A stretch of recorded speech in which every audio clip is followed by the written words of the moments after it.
Berani Recording in meninggalkan zona progress. nyaman dan genggam eksposur global dengan kedua tangan. Capai kinerja terbaik dan pantang menyerah. Kita perlu katakan yes, biarpun tidak mudah. Dan banyak menelan kata no hingga akhirnya yes. Untuk bertumbuh lebih jauh, kita perlu bersama. Karena saat kamu bertumbuh, kita semua juga. Gunakan setiap peluang dan raih masa depanmu. Untuk terus bertumbuh, kamu perlu lingkungan yang tepat, tempat untuk gapai kesejahteraanmu, tempat yang memberikanmu ruang untuk terus bertumbuh, apapun tujuanmu, dan selalu tetap terkendali. Ayo bangkit, ambil kendali, dan let's grow!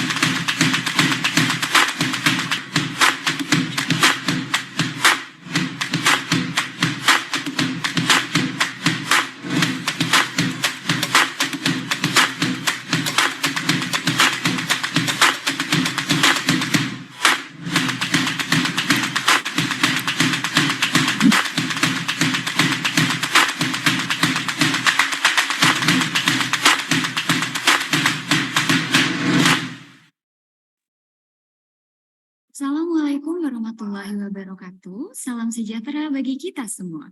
Shalom, Om Swastiastu, Namo Buddhaya, dan salam kebajikan. Selamat sore dan semangat pagi.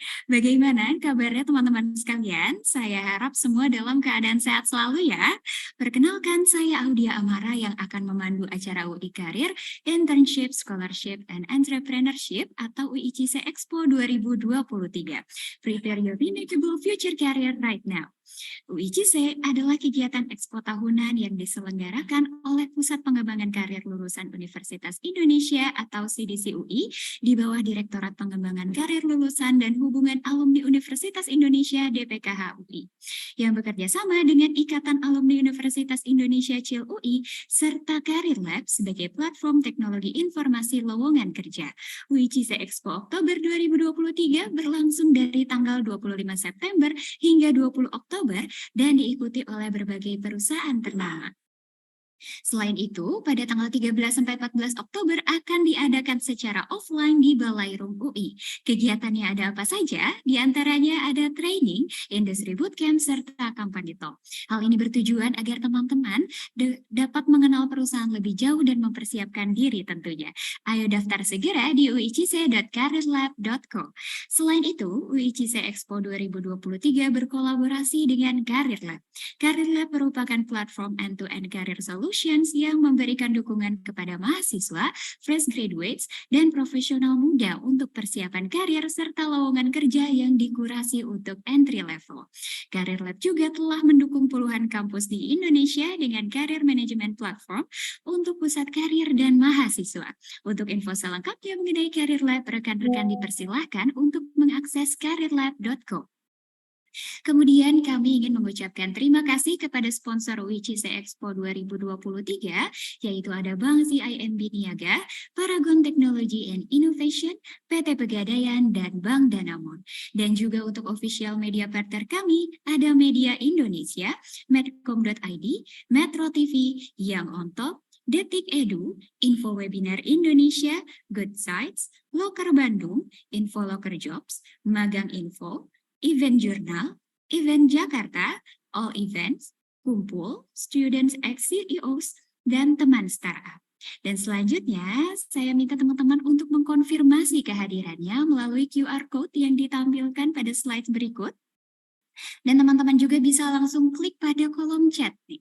Nah, untuk konfirmasi kehadiran ini sebagai syarat untuk mendapatkan e-sertifikat. Dan jangan lupa juga untuk mendaftar dan mengikuti event-event UICC lainnya melalui uicc.careerlab.co/event.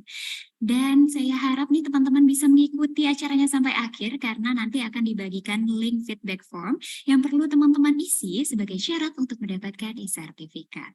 Selanjutnya, bagi teman-teman nih yang memiliki ide inovatif dan berjiwa bisnis bisa langsung daftarkan diri di Pitch at CISE di krlab.co/daftar Pitch CISE 23 karena akan ada hadiah senilai puluhan juta rupiah, sertifikat dan eksklusif mentorship dari venture capital ternama di Asia Tenggara. Dan selanjutnya ada yang seru lagi nih, yaitu ada UCISE Company Talk Challenge. Nah, teman-teman berkesempatan untuk memenangkan saldo e-wallet sebesar 50.000 untuk 2 peserta yang beruntung di setiap sesinya.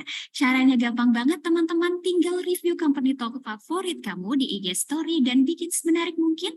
Dan jangan lupa untuk follow dan mention akun Karir Lab. Stay tune untuk pengumuman pemenang melalui Instastory Karir Lab setiap hari jam 8 malam. Oke, saya lihat sudah cukup banyak ya peserta yang hadir pada sore hari ini yang akan belajar banyak hal nih pada webinar kali ini dengan judul How Open Source Can Strengthen Our Country, What Should We Do to Contribute, yang akan disampaikan oleh Pak Julianto Sutandang selaku CEO dari Equinix. Nah, saya ingin memberikan sedikit nih informasi. Equinix sendiri adalah penyedia IT solution di Indonesia yang menyediakan layanan solusi komprehensif khususnya di sisi infrastruktur untuk kebutuhan bisnis korporat berbasis riset dan open source. Lalu tak kenal maka tak sayang nih, mari kita berkenalan terlebih dahulu dengan Pak Julianto yang merupakan ahli komputer, pengembang antivirus, penggemar sains, pengguna awal open source juga di Indonesia, pengembang C or C++ or Go, lalu arsitek solusi perangkat lunak full stack, dan juga sudah menjadi pembicara di banyak acara internasional dan juga menjadi pendiri PG Conference Asia 2019. Oke, nah bagi teman-teman yang tertarik dengan IT dan software atau ingin lebih tahu lebih lanjut lagi terkait hal tersebut, teman-teman tidak perlu khawatir lagi karena pada webinar kali ini Pak Julianto akan sharing terkait kehebatan dari open source dan apa yang dapat kita lakukan. Oke, mungkin kita sapa dulu Pak Julianto yang sudah bersama kita. Halo, selamat sore Pak. Halo, selamat sore. Bagaimana kabarnya Pak? Baik, sehat selalu. Bagaimana Mbak kabarnya? Saya juga baik nih Pak, alhamdulillah. Terima Masih kasih. semangat Pak? Semangat. Semangat ya Semangat meskipun pagi. sudah sore. Waduh, semangat pagi. Ya, meskipun sudah sore tetap semangat Iya, pagi ya Pak ya. Iya. Oke. Biasanya pagi terus ya. Iya. Nah, Pak, apa sudah siap nih untuk sharing-sharing dengan teman-teman yang ada di sini? Siap. Oke, karena Pak Julianto juga sudah siap dan teman-teman juga pasti tidak kalah siap nih. Untuk waktu dan tempat kami persilahkan. Oke, terima kasih Mbak Audia Armara ya. Dan terima kasih juga kepada UI CISE Karir atas kesempatannya kami boleh mengisi acara webinar tentang bagaimana kita bisa memperkuat negara kita dengan menggunakan open source dan bagaimana kita bisa berkontribusi agar kita juga ikut punya andil dalam mendirikan bangsa kita sendiri. Mungkin saya akan langsung sharing, screen sharing ya. Oke, sebentar ini sharingnya di mana nih? Mungkin ada video yang ingin ditampilkan terlebih Oh dahulu, iya, Pak? videonya ya. Mungkin kalau video boleh di-sharing dulu oleh Kak Livi.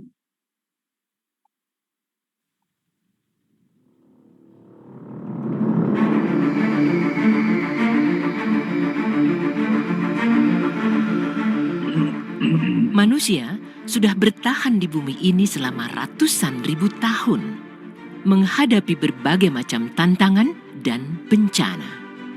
Dalam setiap tantangan, manusia selalu beradaptasi, bertahan, bersiteguh, selalu berusaha mencari solusi yang terbaik. Dengan transformasi digital, kita sambut revolusi industri keempat.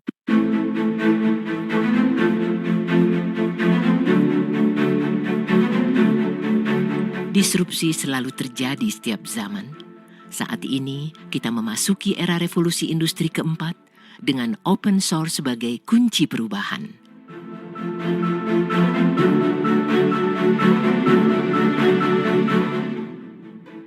Kita sambut era baru dengan penuh semangat.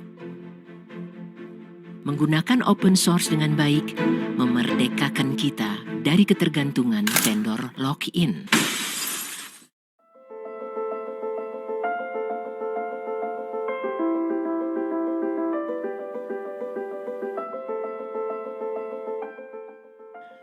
Dengan semangat kemandirian, kita lakukan research dan implementasi open source demi mencapai kedaulatan yang seutuhnya, membebaskan diri dari ketergantungan teknologi asing. Equinix mendedikasikan dirinya untuk menjadi perusahaan solusi IT terdepan dengan keunggulan research dan open source. Equinix selalu memberikan solusi yang terbaik dan menyeluruh untuk enterprise. Mewujudkan nilai-nilai kemandirian, kemerdekaan, dan kedaulatan.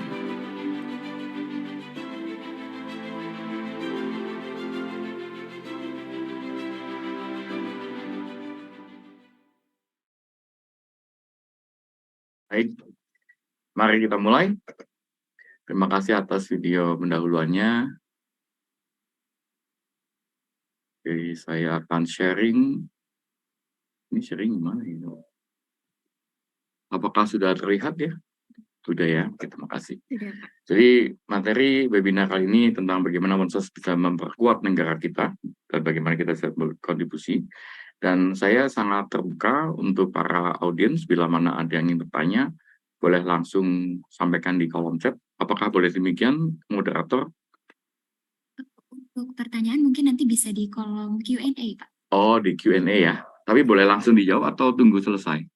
Mungkin nanti ada sesi Q&A-nya, jadi Oh, oke, saat siap. sesi Q&A saja ya, Pak. Ya, boleh, nggak apa-apa. Oke, kita mulai. Ini tentang saya, sudah dibacakan. Kita bisa melihat beberapa conference yang sudah kita hadiri dan kita laksanakan. Oke. Mungkin adik-adik ini kebanyakan mahasiswa ya, atau lulusan fresh graduate yang hadir di sini, betul, Ibu Moderator? Betul, Pak. Oke. Jadi mungkin buat para adik-adik yang baru masuk atau akan masuk ke dalam dunia kerja, mungkin belum begitu banyak mengetahui apa itu open source dan bagaimana kiprahnya di dalam dunia bisnis. Kita melihat pada grafik di depan layar, bagaimana dari mulai tahun 2013 ada perbedaan gap yang cukup besar antara proprietary yang warnanya merah dan kemudian dengan open source yang warnanya biru, ya, proprietary atau commercial license itu menurun sejalan dengan perkembangan waktu dan open source naik daun ya sejalan dengan perkembangan waktu. Jadi ini semakin dia menurun maka semakin banyak kenaikan dari penggunaan open source. Jadi dari grafik ini kita melihat bahwa open source semakin lama semakin diadopsi, semakin banyak diadopsi oleh kalangan industri, bisnis, dan masyarakat. Kita melihat trennya dan saya kira kalau sekarang kita teruskan sudah crossing ya, sudah banyak yang lebih banyak menggunakan open source daripada yang menggunakan komersial di level dunia. Oke. Bagaimana dengan Indonesia? Ya, apakah kita banyak mengadopsi open source?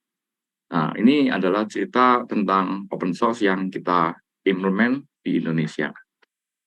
Mulai pertama kali kita menginstall atau menggunakan Postgres open source di perbankan, ya, karena kalau kita contohkan perbankan sebagai sebuah contoh industri yang high profile di dalam dunia IT, maka cukup signifikan ya contohnya. Jadi Bank Permata itu sudah menggunakan Postgres open source dari tahun 2003. Kemudian PT Finet Indonesia juga sudah melakukan konversi dari Oracle ke Postgres tahun 2011. Kemudian Bank BJB juga sudah menggunakan Postgres sejak tahun 2012 sampai dengan saat ini dan digunakan di banyak server untuk banyak aplikasi yang dipergunakannya. Kemudian Bank Mandiri juga sudah menggunakan Linux dan Kernel untuk SMS banking tahun 2010. Dan juga Bank Danamon memindahkan Oracle ke Postgres untuk internet banking-nya tahun 2015. Dan juga Kementerian Keuangan, Lembaga Nasional Single Window juga sudah berhasil melakukan konversi dari Oracle ke Postgres tahun 2015 dengan kami.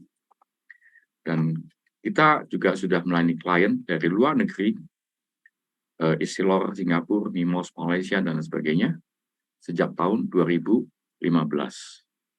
Jadi Indonesia sendiri, walaupun kita adalah negara berkembang, tidak kalah semangatnya ya dalam mengadopsi open source di dalam dunia bisnis. Tercatat sejak tahun 2003 kita sudah menggunakannya di perbankan. Kemudian berikutnya Bank BCA pun dan Bank Mandiri sudah mulai gunakan Postgres tahun 2016. Disusul banyak bank papan atas lainnya menggunakan Postgres dan open source software lainnya. Lebih lagi, perusahaan swasta seperti Adira, Prudential juga mulai banyak mengadopsi open source sejak tahun 2016 ke atas. Indonesia pertama kali memiliki software RDBMS komersial turunan dari open source Postgres tahun 2020 dengan nama 11DB Postgres. Bea Cukai juga sudah mulai mengadopsi Postgres ya, dari Oracle dipindah ke Postgres tahun 2022. Sudah banyak sekali, dan juga tidak hanya Postgres dan Linux ya, saya kira ada Hadoop, Cassandra, Kafka digunakan di perbankan dan industri besar lainnya di Indonesia. Tapi yang perlu mungkin kita catat adalah tidak semua open source adalah open source, gitu ya. Jadi apa itu? Nanti kita akan bahas kemudian. Oke. Tidak semuanya open source itu sama sebetulnya ya. Nah, ini yang perlu kita pahami baik-baik. Ada open source yang kita sebut sebagai pure open source, di mana sebuah project development software yang di-share jadi public domain, itu adalah open source. Dia dikembangkan oleh komunitas yang cukup luas, tidak ada satu entitas khusus atau institusi khusus yang menjadi soko guru dari proyek tersebut. Ini contohnya Linux dan kemudian Postgres. Itu contoh dari pure open source. Nah, selain pure open source, ada juga open source yang kita sebut open source yang di-endorse by a company. Jadi sebuah open source yang sebetulnya itu dikembangkan oleh sebuah perusahaan atau institusi yang kemudian dia dirilis sebagai open source, namun sebetulnya developernya di-lead atau di-handle oleh sebuah institusi saja. Nah, itu tentunya akan berimpact pada ketika kalau ada perusahaan lain atau entitas lain yang menggunakan itu sebagai bagian dari solusi, dia tidak bisa berdiri sendiri, harus berafiliasi dengan pemilik dalam quote and quote ya, pemilik dari si open source tersebut, karena dia sebetulnya adalah open source yang di-endorse, ya, bukan pure open source. Dan yang ketiga adalah sebuah project yang disebut sebagai open source, namun sebetulnya tidak dapat dipakai dengan bebas oleh pengguna karena pernyataan open source-nya hanyalah sebuah gimmick marketing. Jadi contohnya sebuah software yang disebutkan open source, namun ketika kita mau pakai sebagai komersial, kita harus beli license-nya gitu ya. Sebetulnya memang tidak ada yang salah di antara yang tiga kelompok ini, baik yang pure, company endorse maupun marketing gimmick. Semuanya selama bisa dipakai dengan baik oleh sebuah perusahaan dan didukung dengan cukup mumpuni oleh vendornya gitu ya, maka sah-sah aja digunakan. Namun selama kita memahami perbedaannya, kita mengetahui apa resiko di belakangnya. Nah, terutama untuk adik-adik yang misalkan nanti ingin menjadi technopreneur dengan menggunakan open source. Saya kira harus memahami hal ini. Kalau misalkan kita ingin mengangkat sebuah open source yang ternyata adalah company endorse, maka si institusi di belakangnya itu harus dilibatkan. Kalau tidak dilibatkan, kemungkinan akan ada ganjalan di dalam proses delivery solusinya. Terlebih lagi kalau yang marketing gimmick. Jadi kami menyarankan bila mana kita ingin mengembangkan sebuah software yang berasal dari open source, akan lebih bebas jika kita mengambil software tersebut yang berasal dari pure open source. Oke, ini tentang kategorisasi open source. Nah, kemudian pertanyaannya adalah kenapa sih kalangan bisnis itu butuh open source? Apakah butuh atau tidak gitu ya?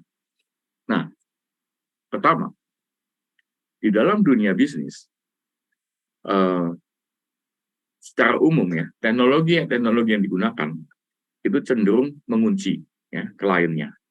Jadi misalkan ada sebuah perbankan menggunakan software untuk database, ya kan, dalam hal ini untuk RDBMS. Dia membeli software database dari sebuah perusahaan ya yang cukup besar. Kemudian kalau kita misalkan ada masalah, kita harus ke vendor tersebut, dan kemudian suatu ketika kita ingin nambah fitur, kita mesti bayar lagi dan seterusnya. Saya kira itu cukup normal. Namun dalam beberapa kasus si teknologi yang digunakan itu membuat klien atau si pengguna ini tidak bisa punya kebebasan. Karena misalkan harganya naik, dia nggak bisa menawar misalkan. Tidak ada pilihan karena vendor lock-in. Tidak mudah untuk berpindah ke vendor lain karena teknologinya itu cenderung mengunci. Ya. Saya harap mungkin bisa ditanyakan jika ada yang kurang jelas tentang apa yang dimaksud dengan vendor lock-in. Semoga cukup dipahami.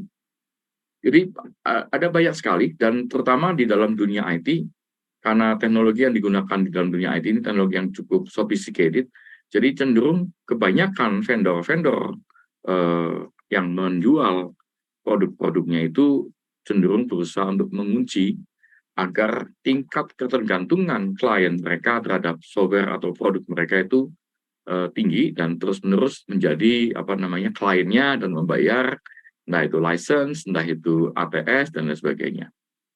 Nah, tentunya hal ini tidak mengenakan buat pengguna karena tidak punya pilihan ya. Jadi nggak bisa nawar gitu ya.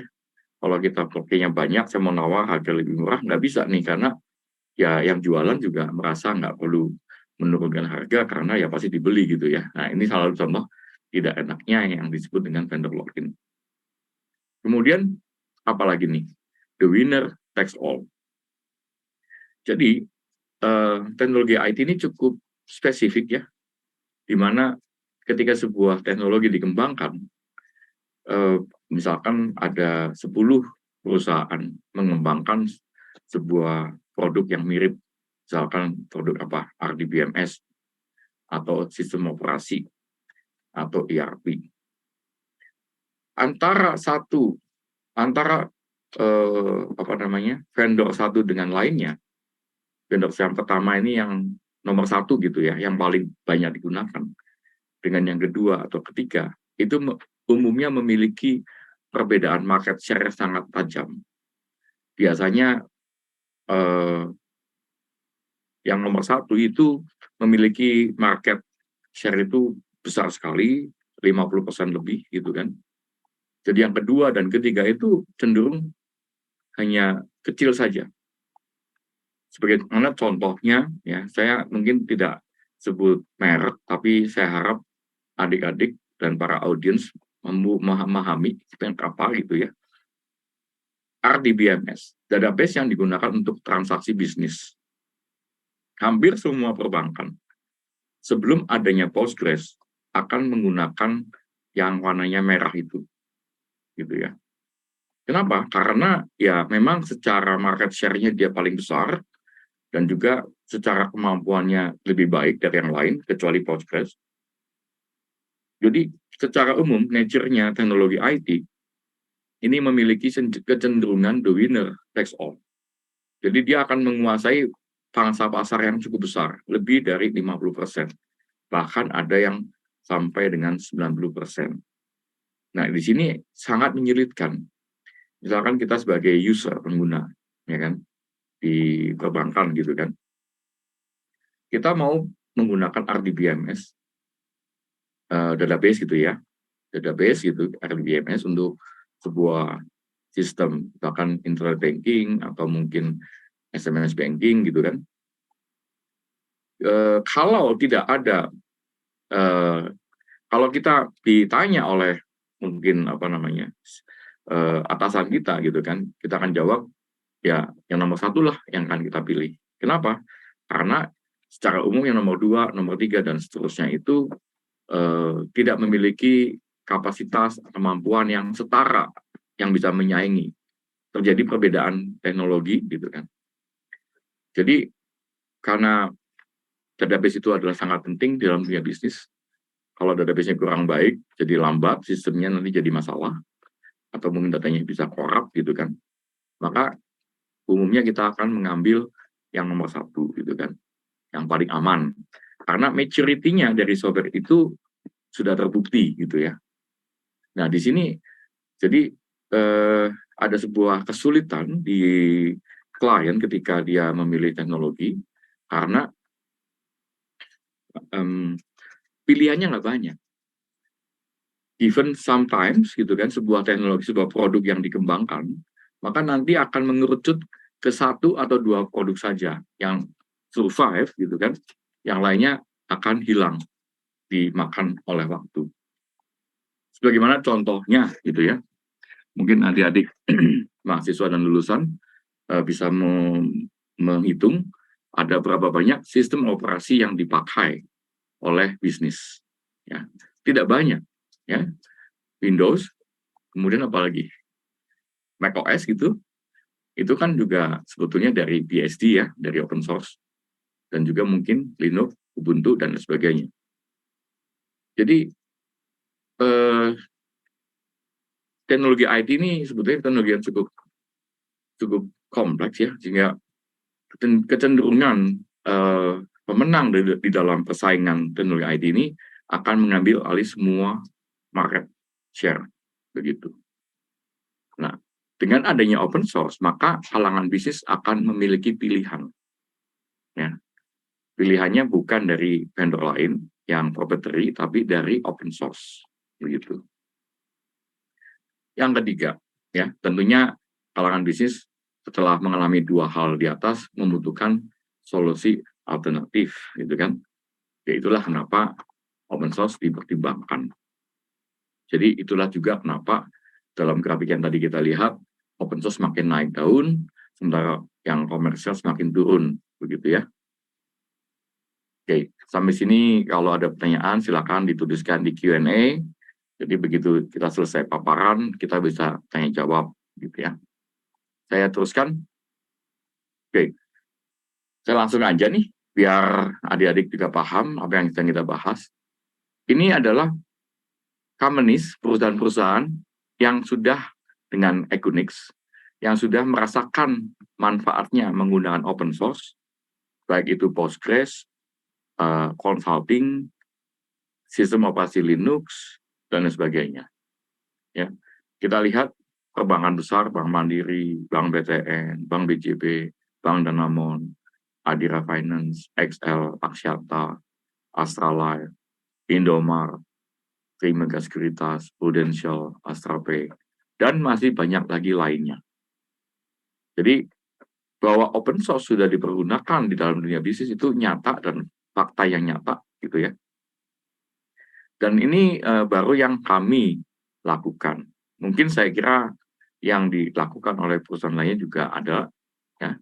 Sehingga open source ini sudah sangat umum dipergunakan di dalam dunia bisnis, dipergunakan dalam perbankan apalagi. Kalau orang IT saya kira juga cukup paham. Kalau kita bicara industri, maka yang paling nomor 1, yang paling high profile dalam dunia IT adalah industri perbankan. Jadi produk apapun yang sudah diadopsi oleh perbankan itu sudah well proven sebagai produk yang baik dan tentunya akan dengan mudah diadopsi atau diterima oleh industri lainnya. selama biayanya mampu diakomodasi. Ya, ini contoh. Bahkan dari pemerintahan juga kita punya klien ya yang cukup besar dari keuangan dan sebagainya. Oke. Kemungkinan besar kita sudah menyelamatkan devisa sampai dengan 500 miliar atau 1 triliun. Ya. Kita sudah tidak lagi berhitung karena sudah sangat banyak. Jadi ini satu achievement yang tidak dapat dihitung secara nyata karena ini saving yang kita selamatkan, artinya bukan uang fisik yang kita terima, bukan ya. Jadi dengan kita melayani klien-klien kita, menggantikan Oracle jadi Postgres gitu kan, memigrasikan jadi Postgres, maka klien kita tidak lagi perlu membayar license, tidak lagi perlu membayar ATS, tidak lagi pusing dengan mungkin maintenance yang agak ribet gitu kan, dan banyak sekali keuntungan lainnya. Dan itu kalau kita nilaikan dengan uang ya cukup besar ya, antara 500 miliar sampai dengan 1 triliun. Jadi dari menghindarkan perusahaan-perusahaan besar itu terperangkap oleh vendor login dan membebaskan dia dengan menggunakan open source. Oke. Apa aja yang menjadi solusi alternatif dari open source sih, gitu kan? Nah, kita coba cermati tabel di depan. Ini hanya sebagai contoh saja ya. Saya sebut brand ini ya karena emang eksis dia ada, faktanya ada di masyarakat. Sistem operasi ya, umumnya orang pakai Windows, kita bisa gunakan Linux atau BSD ya, bisa NetBSD, FreeBSD, OpenBSD gitu ya. RDBMS, Relational Database Management System, sebuah database server yang dibutuhkan untuk financial transaction yang sangat penting dalam dunia bisnis. Karena tidak akan ada bisnis kalau tidak ada transaksi. Benar kan? Nah, untuk bisa menjamin transaksi, maka diperlukan sebuah sistem yang tangguh, yang mampu melaksanakan transaksi dengan baik, tanpa ada masalah, tanpa ada corruption, tanpa ada kehilangan data di perjalanan. Nah, ini sangat penting, makanya umumnya orang gunakan yang ini, Oracle. Sebetulnya ada lagi, Microsoft SQL Server, Sybase, dan sebagainya, tapi yang paling besar market share-nya adalah Oracle, kita gantikan dengan Postgres. Gitu ya. Dengan demikian kita bisa hindarkan biaya tinggi, gitu ya. Bahasa pemrograman, biasanya orang menggunakan Java, .NET, dan sebagainya. Gitu kan. Kita bisa gantikan dengan menggunakan Golang, Python, gitu ya. Karena Java sekarang dimiliki oleh Oracle. Oleh karena itu ada potensi di masa mendatang mungkin harus berbayar dan seterusnya. Nah, dengan kita pakai Golang dan Python, kita menghindarkan dari potensi komersial yang di masa mendatang. Contoh lain, load balancer, ya kan? Mungkin adik-adik sudah ada yang tahu apa yang dimaksud dengan load balancer. Kalau belum, boleh googling sebentar, gitu kan? Sebuah sistem untuk menaikkan skalabilitas dari layanan, itu biasanya orang gunakan F5 itu, kita bisa gantikan dengan menggunakan Nginx atau Hproxy, begitu ya. Kemudian computing partition, ini bisa VM, virtual machine, container, dan sebagainya. Umumnya pakai VMware atau sejenisnya, kita bisa gunakan Docker, yang open source. Networking, Cisco gitu, kita gunakan dengan Linux router. Jadi ada banyak lagi lainnya, ini hanya contoh saja. Ya, buat adik-adik yang mungkin belum begitu tahu ya, teknologi apa aja yang bisa digantikan oleh open source. Ini contohnya. Nanti silakan dibahas lagi, ditanyakan. Ya. Oke, jadi ini sudah ada gambaran ya, seperti apa sih open source bisa menggantikan proprietary gitu kan. Dari OS, RDBMS, pemrograman, load balancer, dan sebagainya. Nah, sekarang kita ingin bahas lebih lanjut. Kalau gitu sebetulnya apa sih open source gitu ya? Nah, ini dia. Pertama, yang secara umum orang pahami adalah bahwa source code itu tersedia bebas untuk di-download, ya, diunduh, untuk dilihat, dimodify, dikompil, digunakan, dan seterusnya. Jadi kebebasan dalam mengakses source code, gitu ya.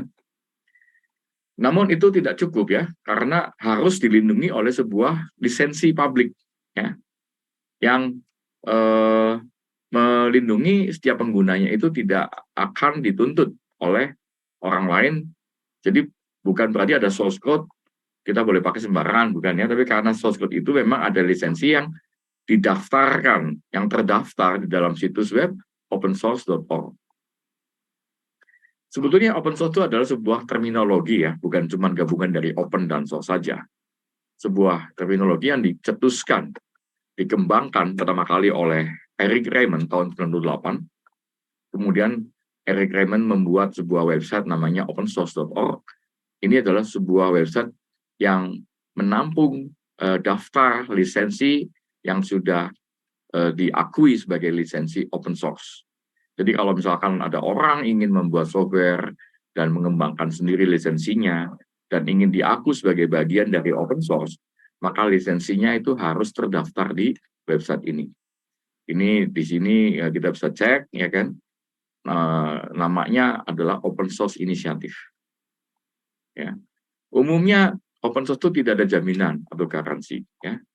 Dan sebaiknya tidak ada entitas tunggal yang mengarahkan perkembangan software tersebut. Nah, ini penting.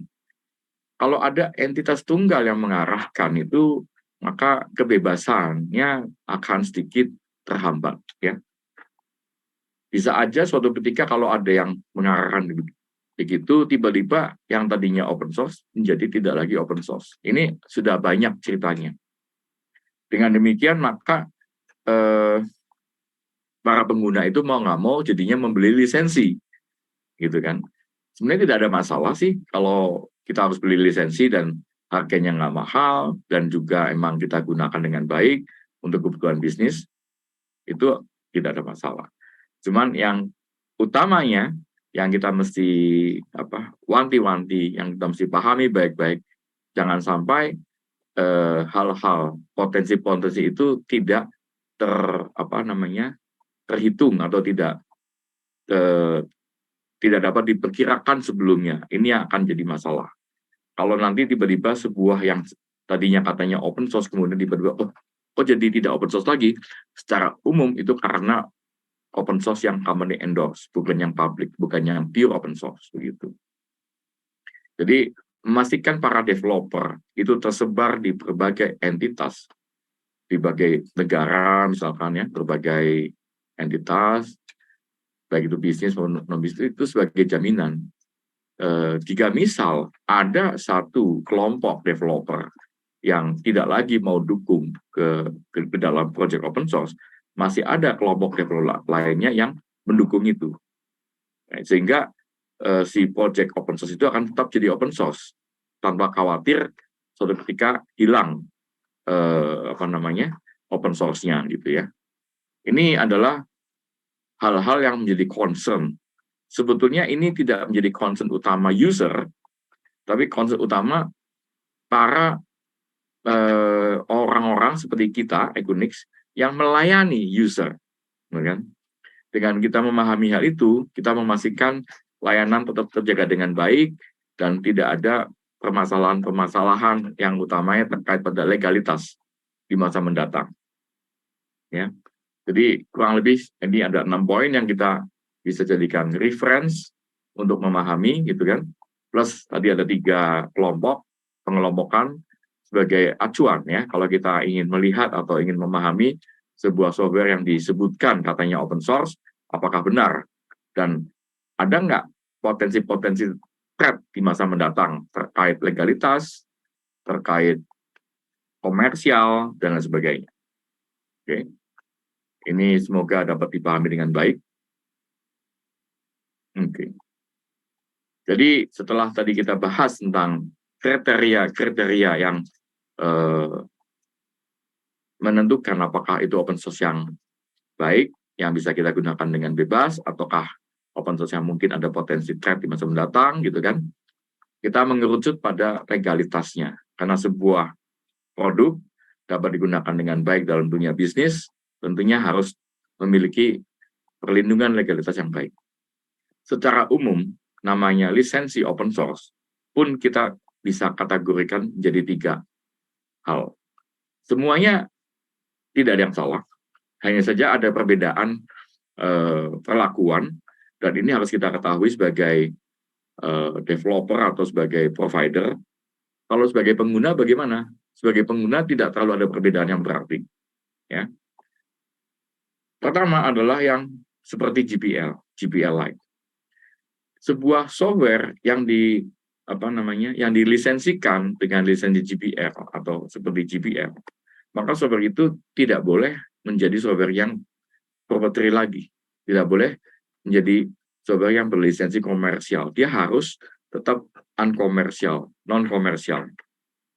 Jadi Linux itu akan selalu tidak bisa dijual ya, kecuali distro. Linux itu adalah kernel, sedangkan Red Hat sebagai contohnya ini adalah sistem operasi yang penuh, yang utuh. Linux-nya sendiri itu GPL. Jadi Linux-nya sendiri tidak diperjualbelikan, tetapi sistem operasinya itulah yang diperjualbelikan lisensinya. Karena GPL memprevent, ya, menghindarkan turunannya itu menjadi produk komersial. Ini adalah ciri dari GPL Lite. Yang berikutnya adalah BSD atau MIT Lite, di mana lisensi ini sangat bebas, benar-benar membebaskan. Jadi jika misal ada sebuah software yang dilisensikan dengan model BSD, maka software itu nanti bisa aja menjadi software turunan yang tidak lagi open source. Jadi sebuah produk yang diperjualbelikan sebagai produk komersial. Itu adalah ciri dari sebuah open source software yang dilisensikan BSD atau MIT. Kalau begitu, beda jauh ya dengan GPL, ya. Tapi kedua-duanya memberikan impact positif yang sama. Kalau GPL, tentunya jadi susah buat orang-orang tertentu yang ingin membuat produk karena produknya selalu menjadi GPL, gitu ya. Tapi kalau yang BSD, dia bisa ambil, kemudian dia buat produk lainnya, yang kemudian bisa dia jual sebagai produk komersial. Dan ini banyak sekali yang menurunkan Postgres menjadi produk-produk komersial, seperti Amazon Redshift dari Postgres, kemudian dulu Deepprint, kemudian IBM, Nitiza, dan sebagainya. Yang ketiga adalah attribution. Di sini umumnya si lisensi menyatakan jika kita menggunakan software itu, maka kita harus membuat atribusi, menampilkan original author-nya, bahwa software ini produk ini dipower oleh si A atau si B gitu. Jadi ada atribusinya. Itu saja. Ada ratusan lisensi non komersial atau lisensi open source atau kita sebut sebagai copyleft gitu kan. Secara umum kita hanya berikan 3 ini sebagai penggambaran supaya ada gambaran buat adik-adik ya. Seperti apa sih contoh-contohnya lisensi open source itu atau lisensi public domain gitu kan. Sebetulnya ada ratusan ya. Ini hanya sekelumit saja 3 kelompok ini begitu ya. Oke. Nah, Equinix sendiri sudah sejak tahun 2007 kita mengembangkan riset dan solusi berbasiskan open source, dan sampai dengan saat ini kurang lebihnya kita ada 12, baik itu produk maupun layanan, dari mulai maintenance support, managed support, expert consulting, training profesional, software development based on Linux atau Unix, kemudian migration dari Oracle ke Postgres, kemudian managed colocation, Equinix Corporate Cloud, 11DB Postgres, kemudian Equinix Appliance yang terakhir, dan Equinix Post. Ini 2 di bawah ini adalah flagship produk kami, dan tidak kalah pentingnya Deepprint untuk data warehouse. Saya kira saya tidak akan jelaskan satu persatu, saya hanya memberikan contoh-contoh saja bahwa open source ini memberikan opportunity, creativity, dan business opportunity, ya, membuat kita bisa memiliki produk yang bagus, yang keren, dan jadi solusi bisnis, sehingga kedua-duanya mendapat keuntungan. Kita dapat memberikan solusi, dapat keuntungan, klien kita pun dapat keuntungan karena terbebas dari vendor lock-in, begitu ya. Baik, kalau nanti mau tanya silakan, jangan lupa ini, silakan ditanyakan langsung. Oke, kalau kita nantinya di masa mendatang sudah lebih banyak lagi penggunaan open source, dalam hal ini adalah Postgres, memang Equinix sendiri juga lebih banyak mengarah pada implementasi Postgres menggantikan Oracle gitu kan. Nah, kalau semakin banyak lagi dan kita bisa mengembangkan ekosistem, kita sebutnya ekosistem bisnis untuk open source. Jadi open source adalah juga kita bisa lihat sebagai teknologi gitu ya. Tidak hanya sebuah, jadi ada open source itu punya multifaset ya, punya banyak cara melihatnya. Jadi dilihat sebagai apa? Software yang free gitu kan, bisa. Sebagai apa? Sebagai teknologi bisa. Sebagai gerakan bisa, gitu kan. Pada awalnya open source itu adalah dimulai dari gerakan sebetulnya, dari sebuah movement. Tapi kemudian menjadi sebuah solusi ya, sebagai sebuah teknologi ya. Nah, sebagai teknologi yang digunakan dalam bisnis, itu tentunya tidak bisa berdiri sendiri ya. Semua solusi bisnis itu memiliki ekosistemnya masing-masing. Saya ambil contoh, kalau kita membeli mobil, tentunya nggak bisa tiba-tiba ada orang jual mobil kita beli gitu ya. Kita mau beli mobil pun, even itu second sekalipun, kita akan pertimbangkan, ya kan? Pertama, ini mobil spare part-nya ada nggak ya? Kalau ada rusak gimana? Bengkelnya ada nggak ya? Gitu kan? Itu satu ya, tentang spare part, bengkel. Ada nggak ya komunitasnya? Nanti kalau saya mau nanya-nanya sama siapa nih gitu kan? Nah, itu lain lagi nih, komunitas ya kan? Komunitas penggemar mobil antik gitu misalkan. Dan kalau kita beli mobil baru, tentunya ada showroom-nya, ada bengkel resminya, ada pasar second hand market misalkan, ya kan? Ya. Jadi setiap teknologi itu membutuhkan ekosistem. Begitu pula open source, ketika dia digunakan dalam dunia bisnis, kita membutuhkan ekosistem bisnis. Di sini kita melihat sebuah bagan yang mungkin sedikit agak kompleks ya, yang tidak mudah dipahami, tapi pelan-pelan saya akan uraikan. Kita melihat stakeholder ya, stakeholder di dalam sebuah society, itu ada pemerintah, ada akademik, ada bisnis. Jadi ABG ya. Jadi stakeholder ini harus berperan semuanya, tidak bisa hanya bisnis saja, tidak bisa hanya government saja, atau government dan bisnis, tiga-tiganya, akademik, government, dan bisnis harus terlibat di dalam membangun ekosistem bisnis buat open source. Jika misal sebuah teknologi, contohnya handphone gitu kan, ke handphone itu mostly di bisnis, sedikit di government untuk membuat peraturan-peraturannya. Gimana kalau kita impor handphone, mesti ada apa, dan seterusnya. Akademik tidak terlalu banyak, ya kan?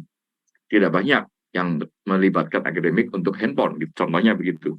Tetapi untuk open source itu sangat membutuhkan keterlibatan dari bisnis, akademik, dan government. Kenapa? Ya karena gini, Postgres sebagai produk open source itu tentunya butuh pengembangan-pengembangan yang continue, terus-menerus. Dan itu membutuhkan community artinya. Dan community pengembang, bukan community pengguna ya. Community pengembang berarti para developer. Para developer itu adalah talented people, ya, yang mana asalnya, yang mana asalnya dari academics, ya, mata air dari SDM yang memiliki kemampuan development itu ya tentunya dari academics paling banyak, ya. Kalau dari bisnis bagaimana?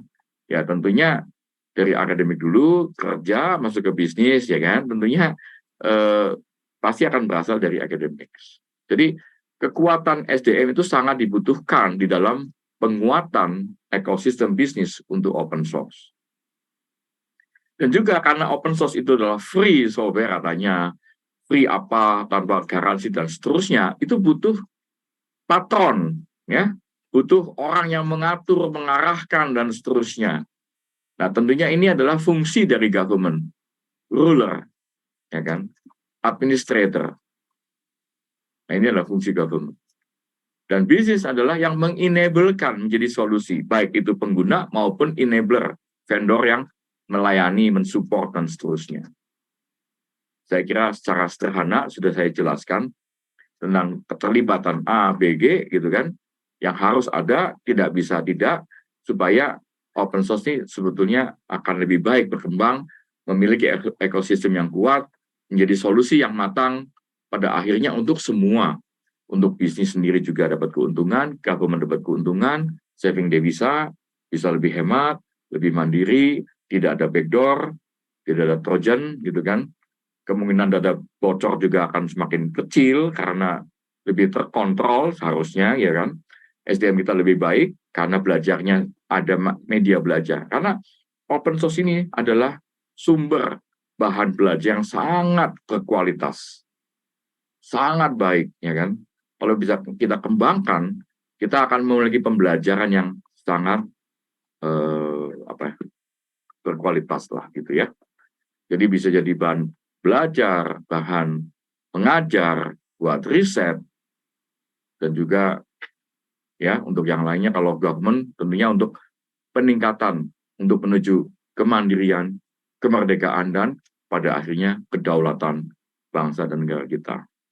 Jadi ini adalah satu aim, tujuan yang paling utama adalah kita bisa memiliki sebuah ekosistem yang bertumpu pada kita sendiri.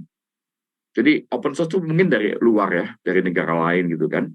Terus kita inseminate di dalam negeri, kita kembangkan ekosistemnya dan bisa flourish, berkembang sendiri dan menjadi solusi buat kita sendiri sehingga kita bisa lebih mandiri dalam menggunakan teknologi tersebut dan pada akhirnya kita memiliki penghematan dan ya kedaulatan ya dan kemerdekaan tentunya terhadap penggunaan teknologi tersebut dan juga secara pada akhirnya kalau kita bicara teknologi informasi itu adalah informasinya atau datanya bisa lebih baik dan lebih terlindungi karena kita punya teknologi yang kita kuasai sendiri. Seperti itu ya. Semoga ini akan menghasilkan banyak pertanyaan lainnya supaya diskusinya lebih ramai gitu ya. Oke. Ini contoh ya. Kalau tadi sudah ceritakan sukses-suksesnya pakai Postgres di kalangan perbankan, klien-klien kita ya, korporasi besar, telco dan seterusnya. Sebetulnya sehebat apa sih Postgres gitu kan ya. Nah, ini dia. Ini lihat ya, dari yang paling kiri ini IBM Power. Jadi kalau grafik ini menceritakan beberapa hal. Pertama menceritakan tentang kehebatan dari Postgres. Kedua menceritakan tentang kehebatan dari hardware dan seterusnya ya. Saya tidak akan terlalu banyak mengambil aspek, saya hanya fokus pada Postgres-nya. Di IBM Power, Postgres cuma 27.000 ya. Kita langsung loncat di prosesor AMD EPYC 9654, dia mencapai 426.000 TPS. Ini suatu achievement. Ya, saya kira hampir tidak ada RDBMS lainnya yang mampu mencapai setinggi ini. Ya, dibandingkan Postgres. Kok bisa begitu? Ya, memang bisa begitu. Kalau mau tahu lebih lanjut, silakan ditanyakan. Kalau ada waktu, kita bisa diskusikan. Jadi, dengan kemampuan sampai dengan 400 atau at least 220.000 ini, itu hampir virtually tidak ada bisnis yang istilahnya tidak dapat diakomodasi oleh Postgres. Ya. Jadi mau pakai apa namanya? Untuk bisnis apapun, Postgres bisa menjadi solusi yang tepat untuk bisa memproses transaksi dari bisnis tersebut. Karena dia punya kemampuan ya yang cukup tinggi, yaitu 220 TPS, transaction per second. Ini tidak mudah dicapai oleh RDBMS lainnya, ya, selain Postgres. Ini contoh betapa menariknya, betapa efisiennya Postgres di dalam memproses data, ya, menggunakan computing resource sehingga dia bisa mampu meningkatkan performa dengan setinggi ini.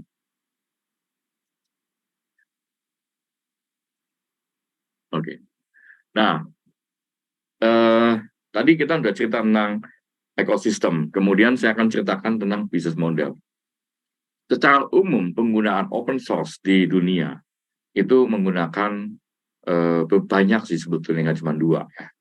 Ini kalau kita di Indonesia, ya di Indonesia aja.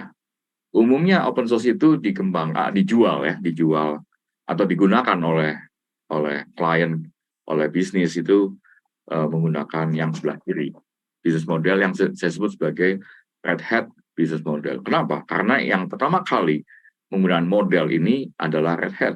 Ya. Dia memiliki yang disebut sebagai commercial subscription license. Ya. Jadi ada license yang perpetual. Kalau kita beli Microsoft Windows itu license-nya perpetual. Nah, kalau Red Hat itu license-nya kita mesti bayar setiap tahun, subscription. Gitu ya. Nah, kemudian diikuti oleh banyak produk-produk lainnya. Jadi umumnya kalau produk-produk open source itu ya lisensinya lisensi yang subscription gitu ya. Dan dia menggunakan model distributorship yang sama dengan yang komersial property lainnya. Jadi ada principal, distributor dan sebagainya. Dan tentunya tidak memiliki support klien yang langsung. Yang langsung mensupport klien itu biasanya local vendor, bukan Red Hat principal. Gitu kan. Ada yang salah? Tidak ada yang salah. Jadi saya mau bedakan antara yang modelnya Red Hat dengan modelnya yang kita kembangkan.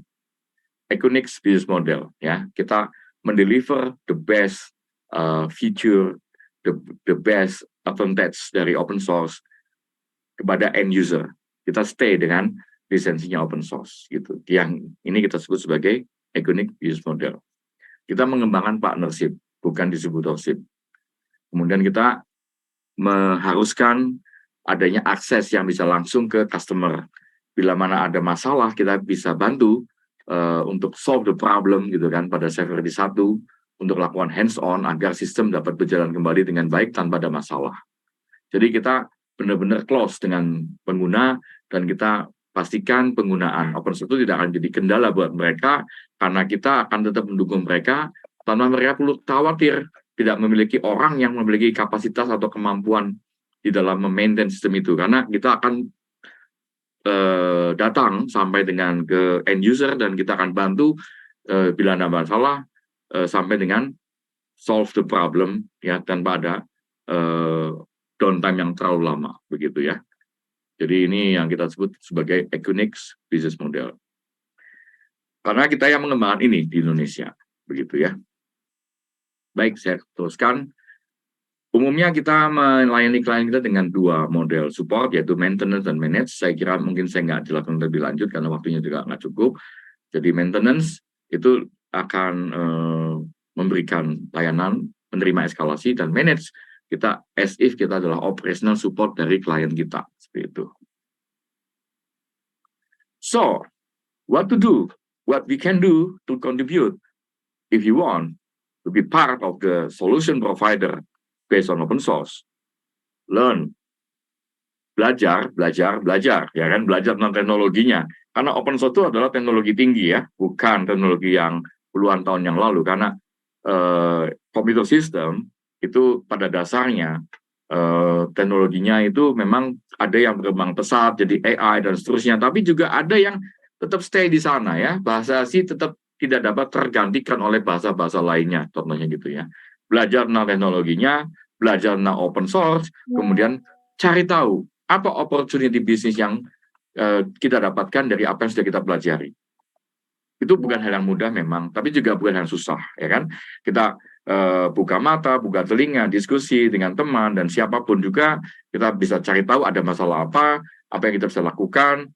Dan ya saya kira tambahan lagi adalah kita harus mempelajari stack of teknologi yang sangat lengkap dari paling bawah sampai paling atas supaya kita mampu mengartikulasikan problem dengan baik sehingga kita bisa paham, oh masalahnya di sini nih, kita mesti ngapain, coba kita lihat teknologi di bawahnya gimana kalau ada masalah dengan networking, gimana TCP/IP-nya, gimana dengan data communication-nya dan seterusnya gitu kan. Jadi kita harus benar-benar mempelajari secara lebih mendalam ya. Jadi be a hacker and businessman. Nah, itulah kira-kiranya. Di sini ada banyak sekali yang kita bisa ulas, kita bisa bahas. Saya tunggu pertanyaan dari adik-adik. Nah, sebelum saya tutup, saya berikan sebuah grafik yang sangat menarik. Ini namanya Dunning-Kruger effect, curve, atau juga mirip dengan yang disebut dengan uncanny valley, atau juga kalau pernah dengar ada namanya hype cycle. Kadang kita belajar ini dari bawah, wah, baca dokumentasi, paham, keren, oh iya paham, wah dah, saya tahu semuanya. Nah, di sini, Mount of Stupid. Jadi kita merasa we know everything, that we didn't know anything. Jadi di sini kita merasa, wah, saya udah baca semua dokumentasi, saya tahu paham semuanya gitu kan. Kemudian kita ketemu orang, diskusi, ngobrol, loh, kok saya nggak tahu ya? Loh, kok yang saya nggak tahu ya? Loh, kok salah? Loh, kok salah? Wah, ini akan masuk ke dalam lembah. Nah, ini kalian pahami baik-baiknya. Ketika kita lagi belajar, keep humble, ya. Jangan merasa sudah tahu semuanya, gitu kan, sehingga nggak terlalu tinggi naiknya. Kalau naiknya nggak tinggi, turunnya juga nggak dalam, gitu ya. Nah, di sini kita akan melihat fakta-fakta kenyataan, ini sebuah test dalam real life gitu kan. Nah, ini valley of despair ya kan. Jangan terjatuh di sini, jangan berhenti di sini ya. Menggelindinglah secepatnya. Apapun yang kita hadapi itu, kekecewaan yang kita hadapi, jangan khawatir. Selama kita humble, open mind, kita tetap belajar. Suatu ketika kita melihat secercah cahaya di depan, slope of enlightenment. Nah, setelah itu kita akan lebih memahami tentang apa yang kita pelajari dan hopefully kita akan memahami tentang kehidupan itu sendiri, plateau of sustainability. Ini aja pesan dari saya, jika kalian mau belajar tentang teknologi dan bisnis yang kita gabungkan jadi satu ya. Mungkin kalian juga sudah tahu contoh-contoh orangnya, contohnya seperti Steve Jobs, ya kan, seorang engineer, ya kan, visioner, ya kan, seorang engineer visioner yang kemudian juga mampu mengembangkan bisnis, ya kan. Bill Gates juga, Elon Musk yang paling keren, ya kan, bisa punya banyak perusahaan, while he's seorang geek, ya kan, seorang hacker, gitu kan. Jadi ini adalah sebuah kurva yang kita harus pahami ketika kita lagi belajar supaya kita bisa sukses mencapai plateau of sustainability. Last but not least, we open hiring for everybody. Software engineer, support engineer, silakan bisa dibaca lebih lanjut di website ya. Saya nggak ceritakan banyak sekali dan kecil gitu kan. We are welcome you, ya kan. Kita sangat senang jika kalian bisa bergabung di Equinix, strengthen our team, be number one in giving solution based on open source and research. Okay, thank you. Terima kasih atas waktunya. Saya akhiri. Mungkin kalau ada bertanya silakan. Oke, terima kasih banyak Pak Julianto atas Sama-sama. materi yang sudah disampaikan. Wah, tadi sangat menarik ya informasinya, apalagi ini merupakan hal baru juga nih bagi saya untuk mengenal open source ini. Ya. Mungkin teman-teman juga pasti sudah lebih tergambar ya untuk bagaimana dunia open source ini. Nah, bagi teman-teman nih yang memiliki pertanyaan, dipersilahkan juga bertanya lagi melalui Q&A box karena akan ada hadiah menarik dari Equinix untuk penanya terbaik dan juga ada hadiah lainnya dari Parago Technology and Innovation bagi satu penanya terbaik juga. Jadi nanti akan ada total hadiah menarik. Nah, sambil menunggu teman-teman untuk bertanya, saya juga ingin membagikan info penting terlebih dahulu. Jadi teman-teman tentunya memiliki peluang karir nih di Equinix dan bisa langsung kunjungi linknya sekarang juga di krlab.co/booth UICC/Equinix. Dan juga akan ada upcoming event lainnya yang teman-teman bisa daftar di uicc.careerlab.co/event, dan akan ada manfaatnya juga nih. Manfaatnya apa aja? Bisa mendaftar ke ratusan lowongan pekerjaan, kenal lebih dekat dengan berbagai perusahaan dan scholarship, dan juga beragam pelatihan dan webinar gratis. Dan bagi teman-teman yang memiliki ide inovatif dan berjiwa bisnis, bisa daftarkan dirinya di Pitch at CISE di krlab.co/pitchcise23, karena akan ada hadiah puluhan juta rupiah, sertifikat, dan eksklusif mentorship dari venture capital ternama di Asia Tenggara. Lalu, teman-teman juga jangan lupa untuk mengikuti UICC Company Talk Challenge, karena akan ada e-wallet sebesar 50.000 untuk 2 peserta yang beruntung. Mudah sekali caranya, hanya tinggal review company talk favorit kamu di Instastory dan dibuat semenarik mungkin, lalu jangan lupa follow dan mention akun Career Lab. Stay tune untuk pengumuman pemenang melalui Instastory Career Lab di setiap harinya jam 8 malam. Oke, baik Pak. Wah, di sini sudah cukup banyak pertanyaan nih Pak Iya, ya. banyak. Iya, Saya langsung jawab aja, Bu, atau gimana? boleh. Mungkin untuk pertanyaan dari Kak Awan dulu mungkin ya Pak ya. Saya melihat ada beberapa pertanyaan yang mirip. Iya. Saya akan jawab dulu yang terkait pada keamanan data. Ini sangat klasikal. Dan semoga kesempatan ini bisa memberikan enlightenment, clear up the cloud gitu kan. Karena secara umum ya orang-orang ketika bicara open source kemudian dia akan bertanya, gimana datanya, aman tidak? Lah, ini masalah gitu ya. Karena kemungkinan mereka itu mendapatkan informasi yang salah dari entah siapa gitu kan tentang open source, sehingga dia menganggap bahwa open source itu nggak aman. Ini saya kira semacam black campaign gitu ya. Nggak ada hubungannya open source dengan keamanan data.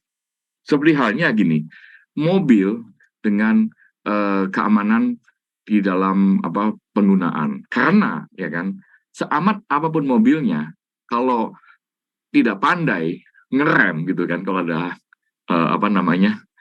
mobil di depannya berhenti gitu kan, ya tentunya ada potensi resiko ya kan. Jadi bukan masalah open source-nya, tapi siapa yang mengimplementasikan. Bagaimana itu diimplementasikan. Seperti halnya pisau ya kan. Apakah pisau berbahaya? Kalau pisau berbahaya, bagaimana dengan ibu-ibu di dapur yang setiap hari pakai pisau untuk potong bawang? Jadi open source itu tools, teknologi. Seperti juga pisau itu juga teknologi. Aman tidaknya bukan pada pisau itu, tapi a man behind the gun. Siapa yang dibalik atau memegang pisau itu? Kalau makainya tidak benar, kalau implementnya tidak benar, tentunya akan berbahaya. Dan itu terjadi di semua software, tidak hanya open source. Jadi memang ketika kita menggunakan open source tidak bisa sembarangan kita pakai. Kalau kita menggunakannya as if, seperti kita nemu mesin cuci di jalan, kita bawa pulang mesin cucinya gitu kan, dan kita nggak tahu menahu bagaimana menggunakan mesin cuci, tidak tahu memperbaikinya, dan ternyata mesin cuci itu bikin listrik kita meledak gitu kan karena konslet, kan bukan salahnya si mesin cuci, tapi keteledoran kita dalam mengadopsi mesin cuci itu, ya kan. Jadi saya tidak bisa menjawab secara langsung aman tidak amannya. Pada dasarnya open source itu sangat aman, ya, selama kita tahu cara menggunakannya. Jadi seringkali orang salah menganggap, salah mengira karena dianggapnya yaitu entah itu ada pernyataan sebelumnya, jangan pakai open source, gak aman gitu kan, atau tidak memahami bagaimana memperlakukan open source. Loh, emang bagaimana memperlakukannya? Ya, tentunya karena open source itu adalah sebuah software, ya kita harus memahami cara menggunakannya. Permasalahannya, kemungkinan open source itu tidak dilengkapi dengan user guide yang lengkap. Ya, oleh karena itu sebaiknya kalau kita gunakan di dalam konteks bisnis, maka kita harus menggunakannya dengan properly, yaitu adanya support yang komersial, yang mumpuni, yang expert, sehingga ketika dipergunakan dalam dunia bisnis itu akan jauh lebih aman, jauh lebih cepat, jauh lebih baik, jauh lebih efisien dan memberikan kemandirian untuk kita semua. Saya kira itu jawaban saya untuk yang pertanyaan tentang keamanan data. Jadi dari atas saya akan answer, yaitu Pak Awan ya, Mas Awan, apakah aman dan seterusnya sudah saya jawab. Monggo kalau mungkin ada yang kurang bisa ditanyakan kembali. Saya klik dulu. Done. Oke. Kemudian dari mana nih? Anonymous attendee, ya toh? Apakah memiliki risiko keamanan, ya kan? Cyber dan bla bla bla, sama ini ya jawabannya sudah saya jelaskan tadi. Kalau kurang silakan ditanyakan kembali. Kemudian yang Putri Krisnatuli Silaban juga, dia tanya tentang keamanan, sudah saya jawab. Kalau masih kurang silakan ditanyakan kembali. Ada lagi nggak ya? Ada lagi nggak? Hah? Ada lagi nggak? Yang keamanan sepertinya sudah ya, Pak. Sudah ya, oke. Baik, saya akan mulai dari atas lagi. Sore, terima kasih banyak. Izin bertanya, penggunaan open source pada kesehatan, pelayanan kesehatan, kira-kira bagaimana perilaku penggunaannya, apa ada manfaat jangka panjang. Setahu saya, open source yang kesehatan itu tidak banyak, karena penggunaan electronic device dan digital device untuk kesehatan itu memiliki compliance yang lebih tinggi lagi karena terkait pada nyawa ya. Saya nggak tahu apa namanya yang diacu dengan kesehatan ini apa. Yang jelas umumnya dalam medical ada satu aturan yang lebih tinggi ya, lebih ketat tentang cara penggunaannya gitu kan. Tapi saya pernah tahu ada sebuah open source software GNU Health. Jadi sebuah ERP untuk hospital yang dikembangkan oleh GNU.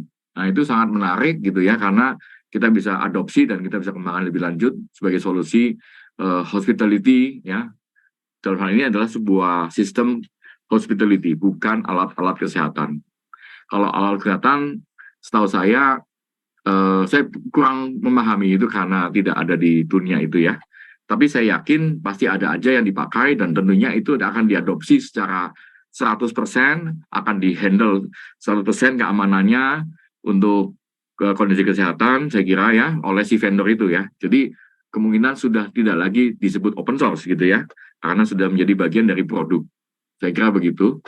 Semoga menjawab. Baik, Pak. Mungkin karena waktu kita terbatas nih Pak, saya ingin mengucapkan terima kasih lagi karena Bapak sudah menjawab keresahan dari teman-teman. Tapi mungkin tadi menjadi pertanyaan terakhir Pak untuk sesi Q&A. Oh, oke. Iya. Ya. Mohon maaf ya Pak. Nggak apa-apa. Nanti kalau emang berkenan, pertanyaannya boleh di-email ke kami, nanti kami jawab secara tertulis, nanti kita akan email balik ke penanyanya, supaya tidak penasaran yang nanya gitu ya. Oke, baik. Terima kasih banyak Pak. Nanti Sama-sama akan kami berikan. Iya. Oke, baik. Nah, mungkin saya juga ingin berterima kasih kepada Pak Julianto dan teman-teman yang sudah aktif bertanya pada sesi kali ini. Nah, mungkin Pak, sebelumnya, karena tadi juga sempat di-mention untuk mendapatkan hadiah nih, mungkin Bapak boleh memilih satu penanya terbaik untuk mendapatkan hadiah dari... Dari penanya yang ini boleh ya, yang belum dijawab? Boleh Pak. Bentar ya.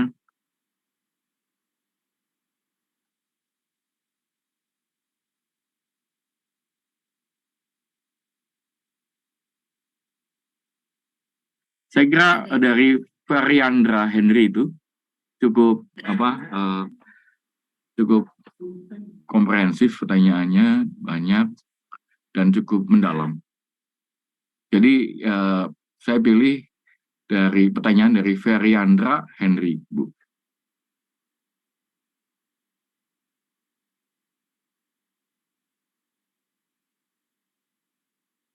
Saya ingin ucapkan selamat kepada Kak Variandra Henry dan bisa untuk mendapatkan hadiah dari Equinix bisa dikirim nama, email, alamat, dan nomor HP-nya ke panelis Zoom. Dan saya juga ingin mengumumkan untuk pemenang hadiah dari Paragon, selamat kepada Kak Awan yang sudah memenangkan hadiah dari Paragon. Dan tolong ditulis juga untuk nama, email, alamat, dan nomor HP-nya ke panelis yang ada di Zoom. Baik, mungkin kami persilahkan juga kepada Pak Julianto jika ingin melanjutkan kegiatan berikutnya. Terima kasih banyak Pak. Terima dan kasih. Sampai jumpa lagi. Ya, sampai jumpa lagi. Selamat sore semuanya. Selamat sore Pak. Oke, baik. Dan rekan-rekan jangan beranjak dulu karena saya ingin kembali mengingatkan untuk mengkonfirmasi kehadirannya melalui QR Code yang ada pada layar untuk mendapatkan sertifikat dan juga untuk mengisi link feedback karena ini menjadi syarat untuk mendapatkan sertifikat juga. Tolong pastikan penulisan nama dan email tepat agar sertifikat sampai dengan selamat. Dan teman-teman juga bisa join di grup komunitas WhatsApp yang linknya nanti akan ada di akhir form feedback saat teman-teman mengklik submit. Dan juga teman-teman bisa follow sosmednya WCC Expo dan Karir Lab untuk info khusus seputar karir, workshop karir, dan acara menarik lainnya. Dan jangan lupa untuk join di komunitas grup WhatsApp-nya. Kemudian tidak lupa juga kami ingin ucapkan terima kasih kepada sponsor WCC Expo 2023, kepada Bank CIMB Niaga, Paragon Technology and Innovation, PT Pegadaian, dan Bank Danamon. Dan juga untuk official media partner kami, Radio Untar, ITB Reach, Dunia UI, Events.ina, Events.banget, TV UI, BMF IBUI, BMF MIPA UI, Disna Kerja, Mading Events.id, Manusia UI, dan TEDx UI. Saya ucapkan terima kasih kepada rekan-rekan yang sudah mengikuti webinar sore hari ini sampai akhir. Semoga ilmunya bermanfaat dan dapat diaplikasikan oleh teman-teman. Saya Audia Amara selaku moderator dari WCC Expo 2023 pamit undur diri. Prepare your remarkable future career right now. Wassalamualaikum warahmatullahi wabarakatuh. Salam sejahtera untuk kita semua dan terima kasih. Setiap perjalanan berawal dari mimpi. Mimpi besar